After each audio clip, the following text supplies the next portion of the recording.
Thank you again for joining me. Today we are at Meritage Homes checking out the McKinley floor plan.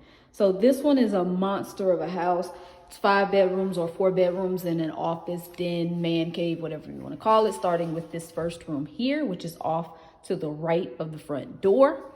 The lights aren't in the ceiling, so I won't be able to turn any of the lights on, but I'll do the best I can with the lighting that I have. So this again is the bedroom that's downstairs that can be used as an office, a guest room, a den, a homeschool room, whatever you want to do.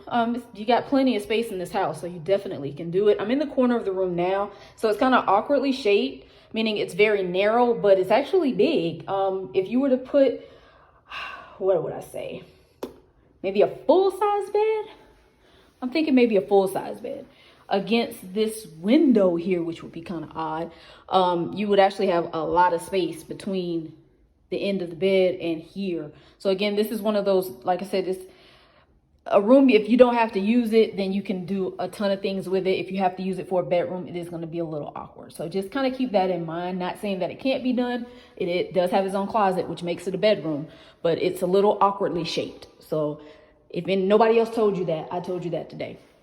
So coming out of that first bedroom, you've got a walk-in hall closet, which is kind of cool. You can actually use this closet as this first bedroom's closet if you wanted to, technically speaking, since it does have, boom, a bathroom right next to it. So you can actually use this as the bathroom that goes to that bedroom. But again, it's the only bathroom that's downstairs. So this will be the guest bathroom, but it does have its own shower. So you are able to do everything in this bathroom that you would be able to do in the bathrooms upstairs. So we are going to go right into the living room, kitchen, dining room area. The living room area is actually pretty big, so you've got plenty of space to entertain here. Your dining area, that's pretty much what you got here in this space between the sliding door and your kitchen island. So that's the space there. This is my phone, so pretty much, what am I saying? The space on my phone is the space that you got for your dining room area. What I do like about this particular setup is that with the extra counters, I don't know why, I just like counter space. I don't like everybody on top of each other, so I do like that. Once you fill it in, I think it will bring the room together. It kind of looks odd, empty, but I think once, like I said, you put everything in here and bring it all together, it'll make a lot more sense. But I do love the contrast with the black countertops with the white cabinets. That's actually very, very pretty. You got subway tiles all throughout, plenty of outlet space. So like if you're a kitchen gadget type person, you've got somewhere to put all your kitchen gadgets, and you still got your counter space over there along with the island. So that's very, very nice. The garage is going to be right out this area here. You've got like a small mudroom space. I thought this was going to be a Harry Potter closet, but it turned out to be my pantry. So there's your pantry. That's what you got right there in this corner. And then the garage is actually out through this door here. And again, if you've got a bigger vehicle, then you're probably only going to get one in here. If you've got smaller vehicles, you should be able to get 2. If you are an excellent driver, then I'm sure you can do all of the above, but I am not. So it'll just be me and my big truck in the garage. That's all I got. All right, perfect. So now we're going to go back and head upstairs and check out the upstairs part of this home. So as you go upstairs, you're going to go right into this huge loft area here, which is pretty cool. So you've got, if you want to have dual living room spaces, or you don't want to use your living room space downstairs, you can actually live upstairs and be just comfortable up here as well. So here's going to be the first bedroom that you come to upstairs. As you can see, this is the primary.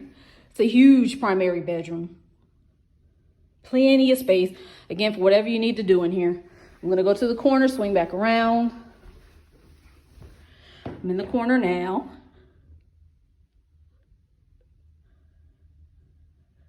And then we're going to head over into the primary bathroom. So I am a tub fanatic. So this one, I'm not sure if it's by choice or by design, only has a shower in the primary bathroom. I don't know if there's an option to make this a soaking tub and then make that your shower in this area. I don't know. That's something I would have to find out. But if that's a question you need answered, please let me know and I will find out the answer for you. There is your countertop with your 2 sinks. So again, you get 2 sinks, and it actually has a very nice closet. You got plenty of space in this closet. Look at that. I'm gonna go to the corner and swing it around. And again, you get that shelf right there, which is pretty cool. I don't know why I like the shelves. Take a look at the floors again on our way out. Alrighty, perfect. So we're gonna head out of the primary.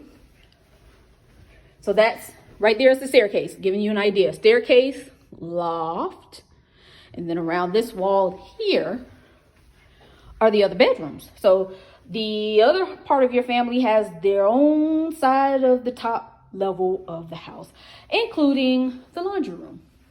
So there's your laundry room there with your shelving. Don't ask me what goes there. Don't know. And then you got some, if you wanted to put like a small folding table or something behind here, you could, or small fridge if you want to have a fridge upstairs. I don't know, people do strange things, but hey, you can do what you want. It's your house. So here's the bedroom number 1, 2, 3. So this is the 3rd bedroom that we're entering. This one is big enough for, I say, a full-size bed. I'm gonna go to the corner, swing back around. It does have the double-doored closet over there. I'm in the corner of the room now. I think you can get a full-size bed in this room and be okay. So again, that's just me trying to give you an idea of what the space actually looks like without you being here in it. This is bedroom number 4. I don't know, 4. Bedroom number 4 is a little bit smaller than bedroom number 3. But again, I think you can get a full-size bed in here and be okay. I'm in the corner. There's the closet.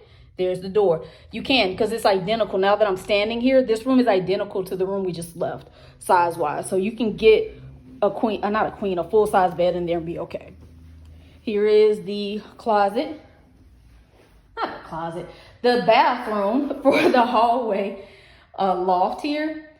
It's got that long walkway. So again, you got plenty of space in there. Here's a linen closet that's actually outside of the bathroom. So you don't have to fight people while you're trying to use the bathroom to come in here and get stuff. And then here's the final bedroom. This one would be the bigger of the smaller bedrooms upstairs. This is it here. I'm in the corner, and you can get a queen size in here easily. There's the double closet. It looks identical to the 2 that we just left, but when you're in it, you can see it. This can fit a queen size bed with no problem. So this is the bigger of the 3 smaller bedrooms that are upstairs, if you're trying to get an idea of what's what in this house. So again, this is the McKinley floor plan. This is offered by Meritage Homes. If you have any other questions about this home or any other home that's on the market, give me a call, 623-207-7146, and I will be sure to answer as best I can. You guys have a great day. Thanks again for joining me. Bye.